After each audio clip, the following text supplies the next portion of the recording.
Chapel in Wiesbaden. It's a second piece from Wiesbaden. And Fred, that piece is very special to you. We had a blessing on that piece, remember? The Russian chapel in Wiesbaden. Yes. And I'd like you to tell us the story, because the story is very intense and the reason why you picked that piece to be blessed. Now, one of these assembly of shards represent that little child. This is a woman. Remember the story of the woman who came out of the church and she had a little child, so the star, yes. represents us. No, she didn't come out of the church, Armel. Oh, I'm sorry. No, the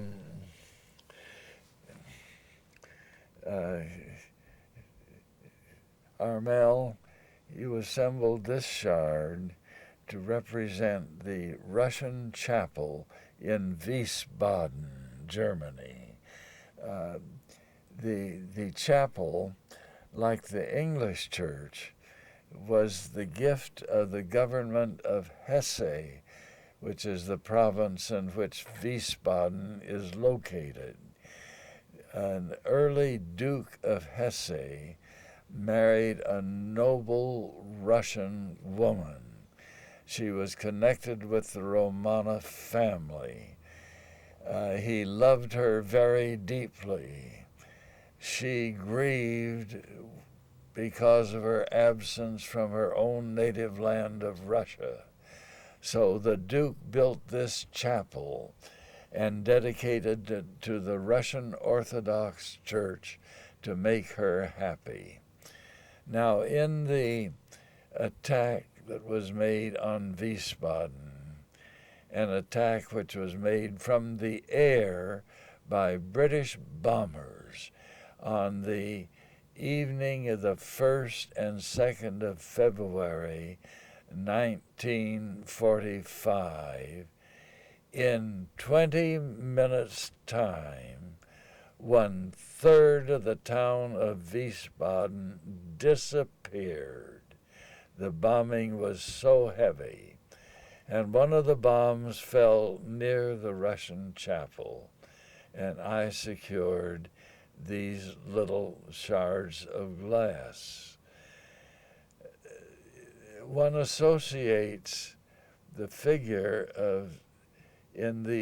arranged in these shards by Armel Leroux with a personal memory I have, which is not directly related to the church, but I'm glad to see the commemoration made in this panel.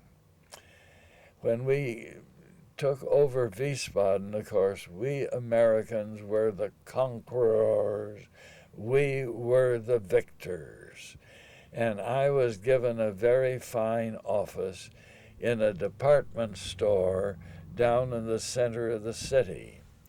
And we had 2 German women assigned to us to keep the apartment clean. One of the women, I heard her story during the bombing.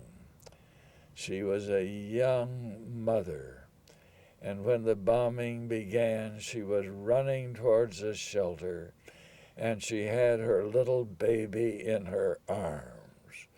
A blast nearby blew the baby out of her arms, and she never saw the baby again. I see in this figure that woman with her arms open for the baby that will never return. End of my recollection. But it pleases me to think, that even though we're way off here in San Francisco assembling these things, that little baby is being commemorated and not utterly forgotten. Yeah. Yeah, I think we don't need to talk more of that piece. It's just really obvious what it is, like the representation. Okay. Can I just ask you, Fred,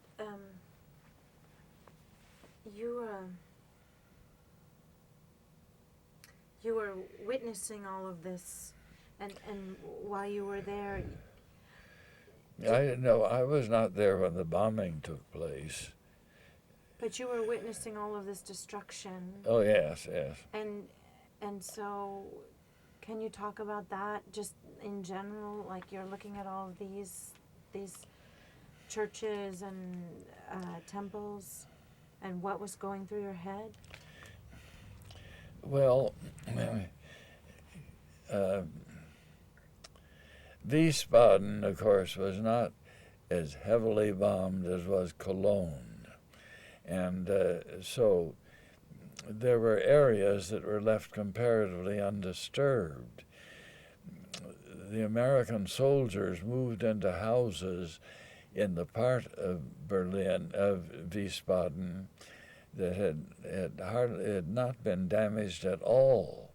It was like moving into Seacliff in San Francisco, or Nob Hill, or Pacific Heights in this city.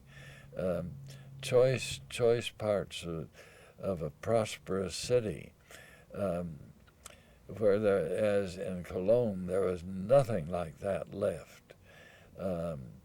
But still, for a third of the city, the devastation was complete. There were fine hotels that were absolutely shattered, as much as the Trade Center in New York is today. It represented terrible carnage, and the amazing thing is the way the Germans, the ordinary Germans, managed to go on with their lives. In the main ruined street of the city, with buildings devastated on both sides of the street, you would see numbers of people walking with their briefcases in the daylight, from one place to another. We couldn't imagine what they were doing, but they were somehow or other sustaining their community life. It was almost as astonishing as looking at the ruined buildings themselves. But there they were. Okay, let's go to the next one. A great deal, of course, had to do with the black market. There was nothing they wanted so much from us as cigarettes. Cigarettes were the money of the time. They dealt everything in sort of American cigarettes. Lucky Strike. Yes. Mm. Okay, so you did. Okay, the next piece is Kölner Dome in Germany. Oh, yes. And yes. the person who realized it is called Irmi Steding, who is German. And she's You mean the person who created it? who created it, and she's German. She's born near Cologne, and remember as a child of 5 years old seeing Cologne bombed. So it was very accurate to have her making that piece. Yes. So if you would like to talk about... Yes. Now, which one are we looking at? This one. This It's one. Cologne. Yes.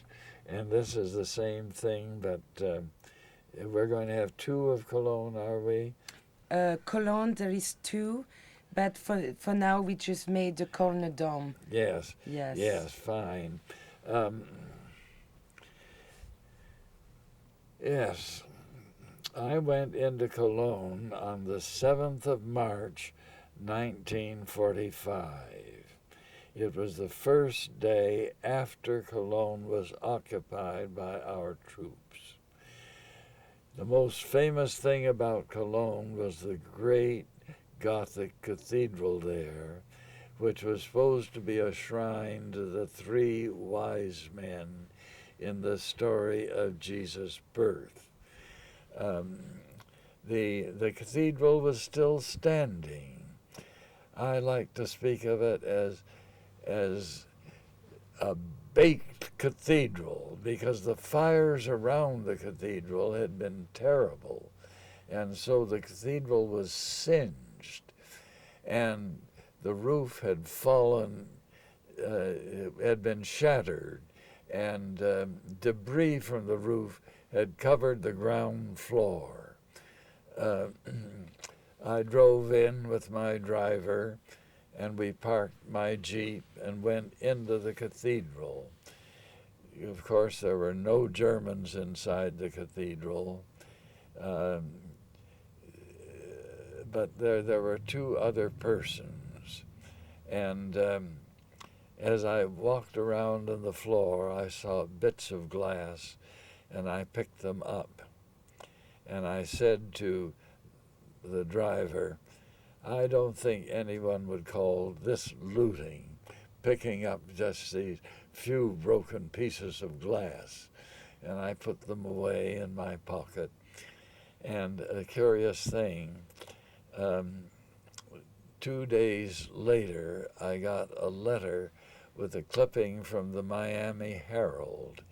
The two other men had been newsmen, and one of them had said, a chaplain came in and said, I don't think this would be called looting. And my aunt in Miami had read this, and she cut it out, and she wrote at the top of it, this sounds like you. And she was right. I thought that was amusing. But anyway, it was wonderful the way the cathedral had stood through all this damage, which was so great. I thought, surely nobody can ever live in Cologne anymore. They will have to start again in another site. But they did continue to live there, and Cologne is a great city today, and the magnificent cathedral is standing, and it would be a poor thing for anybody to go to Cologne and not visit the cathedral. Maybe that's all that I have to say about it. Do you have some questions? Just to mention that Irmi called a sister in Germany, and a sister researched photography of the war destruction of Cologne. Yes. And she got that black and white picture of the city totally destroyed, which Irmi put on a serigraphy and printed on glass. So your story in the piece tell us how the cathedral was the only one standing tall, Yes. and the picture on the serigraphy show us that the cathedral was actually the only one standing tall. So it's a reference to architecture and the rows of Gothic churches also, Yes. like the dimension and the grandeur of it. Yes. And, Yes. that's about it. I think it's a good bit of work, and there's enough nice color up here so that it suggests the Germans had taken out the important medieval glass and stored it away, hidden them in the panels in a valley somewhere nearby. So they've been brought back and put back in place where they should be. Mm-hmm. Okay. And I don't know if Le dernier. I can put a red background maybe. These are the shards of coming from the Hitlerberg Now house. there's no color in them at all No. because Let me put that away. Sorry. Up. Well, give us 1 second here. One more moment on it. Okay. Okay, we're gonna put the envelope so we see it's not Hitlerberg house. Okay. And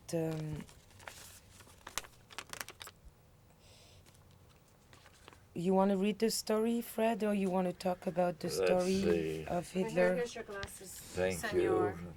you, Monsieur. Sarah. So maybe on this one you Merci can bien. talk like we did, and then I can explain according to what he says the design and see his reaction.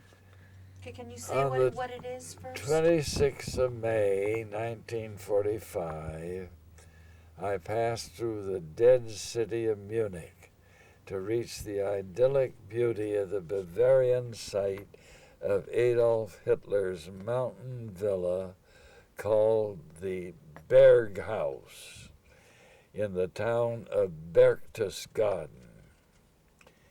Heavily bombed, the French troop reached the burned house shortly before VE Day, wrecking and looting the area. My glass comes from a corridor reached by going through the large living room to a stairway, smoke from the fire marking the glass. When Hitler was living in Munich, he used to stay in the Hotel Platterhof in Berchtesgaden. As his movement grew, more of his associates would go there too, until they took over the whole hotel. Later, we used that space for religious meetings. So can you say what is that? What is that you just read? That's going to go onto the panel? I don't know. Were you going to put that in the Yeah, panel? it's gonna go on the panel, and it's Hitler Berghaus in Germany. Yes. And the text is gonna be included in the panel with the charts. This text. This text, except Yes. if you want to change it. We'll have to add a word because it says use that space for teaching. Yes. I think it'd be better to mark off teaching and just put for religious meetings. All right, I take a note of that. Yes. For religious meeting, okay. Yes. Wait 1 second. Okay. Mhm. So just explain, what are you doing right now with him? Okay. him. Okay, Fred, this is actually one of the next pieces. So we agreed that the text you want to put it, and we make correction eventually, I like think at so. the end. Yes. And we know that we have also shard, and they are all burned. So Yes. I brought you the design of what I think could work for the Hitler Berghaus. Yes. It's of course a difficult piece because it's Hitler Berghaus, I guess. Are these pictures of alpine scenery and in the area? Yes, basically it's gonna be a big piece of red yellow glass, right? And that represents the window from Hitler house where he used to watch the landscape, probably. Yes. It's also, so I'm gonna paint a landscape which Let's will be, see. Is this? That's the landscape. Now, is this a painting by somebody, or is it once again a photograph?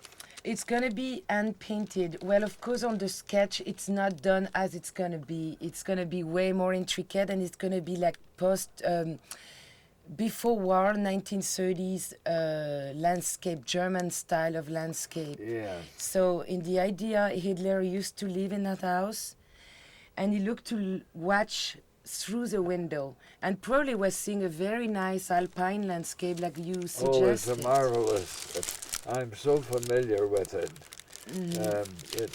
It's a beautiful outlook. And so I need to research to find it's the been perfect. said that among all Hitler's traits, so many of which were so terribly evil, the one thing that he cannot be faulted for was his appreciation of landscape. He appreciated the beauty of the German Alps, and none more so than from this vantage point in which he lived in the Berghaus.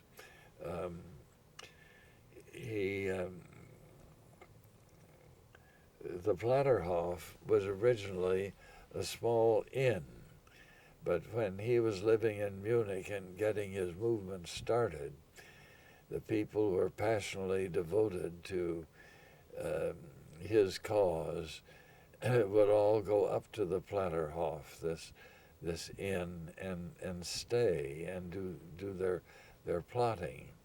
And as, of course, he became the head of the whole German government, the German people, now very enthusiastic about him, Can you say Hitler? about Hitler, made collections of money to build a lovely house for him in the area. And Goebbels, his minister of propaganda, and Goering, his minister of air, and Rudolf Hess, his appointed vice chancellor of Germany, all moved into the area too and built their own houses.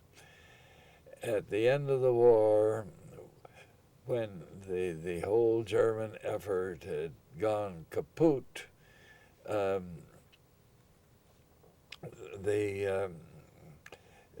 Allies took over, and finally the area was given to the Americans, and the Americans decided to make the whole area available for religious retreats. And every year, from different Christian churches and from the Jewish community, they would have one large weekend going from Thursday through Sunday night to hold religious conferences. And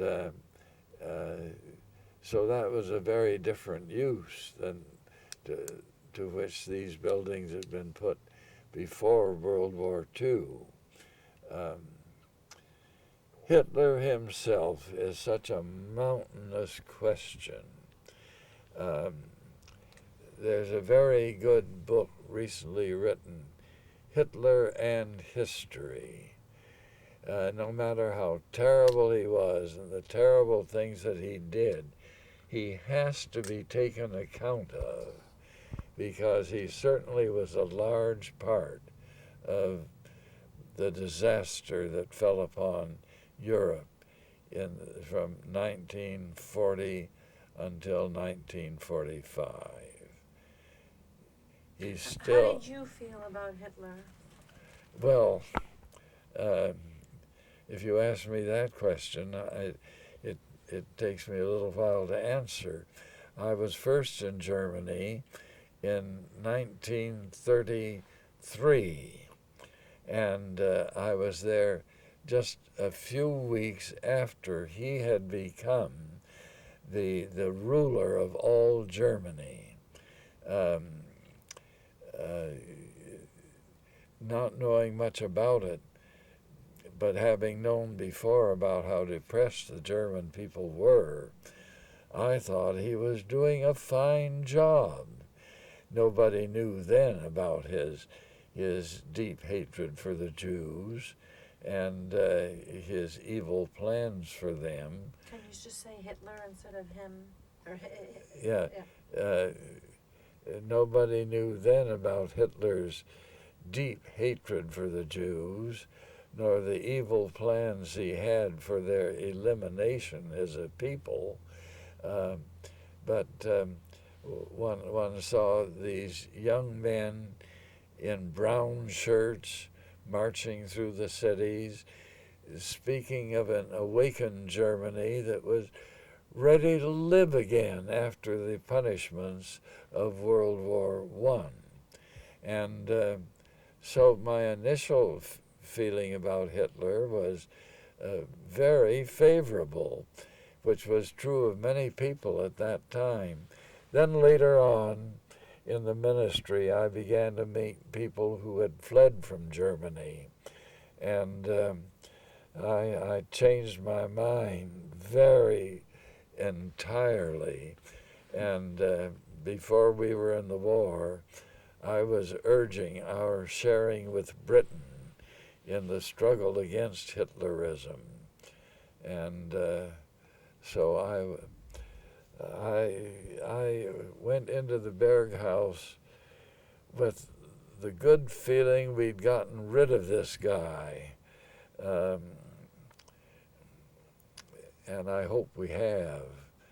When one sees every once in a while the recrudescence of the Nazi spirit, one wonders, is he entirely gone? I hope like hell he is. Okay. Do you want to talk about that a little bit more? A tiny bit. Okay, and then we're gonna do okay. So let's just pace ourselves because I don't want to do. You're gonna talk a little bit about that more, and then I want to do a couple. Have Claire do a couple shots of a couple things that we might need. So I want you to do some old over-the-shoulder him looking, and then just looking at each other. So why don't we do like 2 more minutes talking about it, and then we'll do a couple shots. All right, that sounds to me like a good arrangement. Here, you can have your glasses Thank back. you very much. I keep stealing Thank them you. from you. Thank you. So but I like Armel that you're talking about. I'm sorry I interjected there. I just thought he would probably have something to say, and he did. For the notion of that piece, you pretty much say everything which could be inspirational about it, and I always picture you going up those stairs in Hitlerberg House and Yes. watching to the same window and thinking maybe instead of choosing harmony, watching to that beautiful landscape, he picked destruction. So that's why from the window where a landscape is going to be painted, the Yes. shards are going to fall from And falling from a it, so- yellow background, yes, which can yes, be yes. the hope you Yes, describe, yes. to the darkness of the Yes. dark red and blood. I think that's very good. I think that's a very good treatment of it. And that's probably the text is going to be written very discreetly, but with an inspiration of the painter Nolde, like Oh, we talked yes. about. If you can.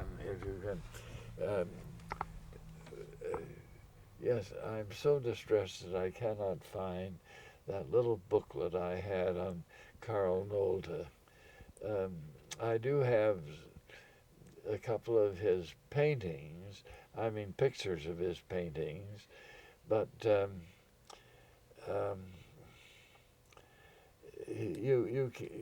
you can't get that curious design of letters that was in this booklet that I had on Nolde.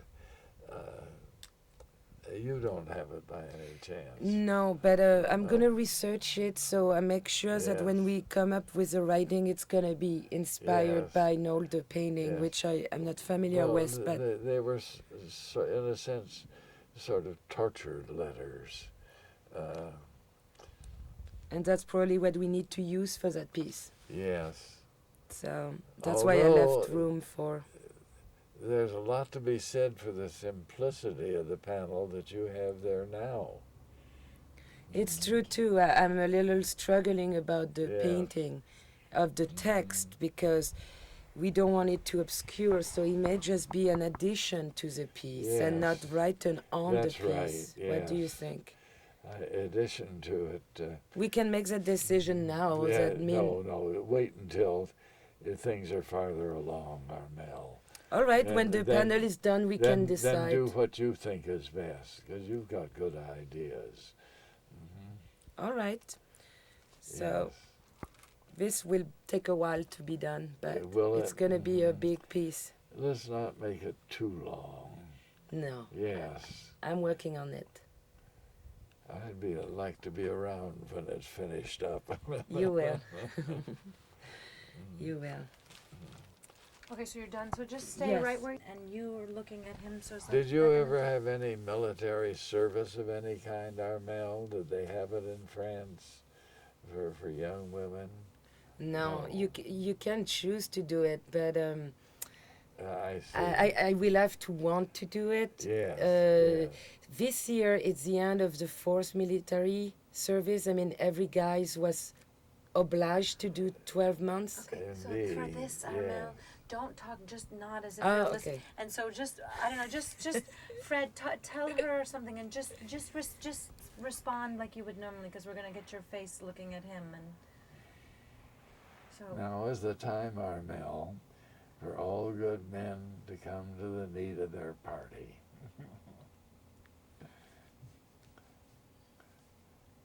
Don't you think so?